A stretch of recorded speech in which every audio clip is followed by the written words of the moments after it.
అమరావతి పేరుతో డబ్బు వృధా చేస్తున్నారన్నారు మాజీ మంత్రి పెద్దిరెడ్డి రామచంద్రారెడ్డి. మావిగన్ పై కూటమి ప్రభుత్వం తప్పుడు ప్రచారం చేస్తుందన్నారు. క్రిమినల్స్ ని మేం ప్రోత్సహించబోమని సాయికృష్ణని చంపేసి బూడిద కూడా దొరకకుండా చేస్తారని విమర్శించారు.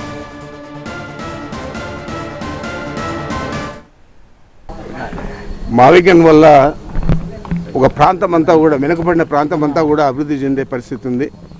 ముఖ్యంగా మచిలీపట్నం ప్రాంతం కానీ, కృష్ణా జిల్లా కానీ, అదేవిధంగా గుంటూరు జిల్లా కానీ ఇవన్నీ కూడా అభివృద్ధి చెందే పరిస్థితి ఉంది తప్ప ఏదో డబ్బులంతా తీసుకొచ్చి దోచి పెట్టేసి అమరావతి అని చెప్పి నీళ్ళల్లో పడేస్తూ ఉండే పరిస్థితి లేదు.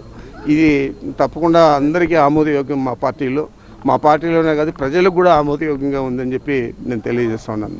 అవన్నీ పిచ్చి ప్రేలాపనలు చంద్రబాబు నాయుడు వారి కోటరీ చేసేటివి తప్ప మా పార్టీలో అలాంటి అసమ్మతి కానీ ఇంకోటి కానీ ఏది కూడా లేదు. రావణ్ అనే అతను మా పార్టీకి సంబంధించిన వాడు కాదు. ఆయన ప్రశ్నించింది పవన్ కళ్యాణ్. మరి ఏ విధంగా మేము ఆయన తీసుకొచ్చి ఇక్కడ మాట్లాడించాము? మేము మాట్లాడలేదు కదా.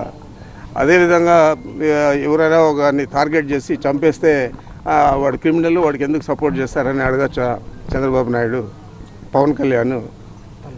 మరి అదేవిధంగానే కదా విజయవాడలో చంపేసి బూడిద కూడా దొరకకుండా వాళ్ళ తల్లికి చేసి ఇతను క్రిమినల్ అని చెప్పి మాట్లాడడం సబబేనా?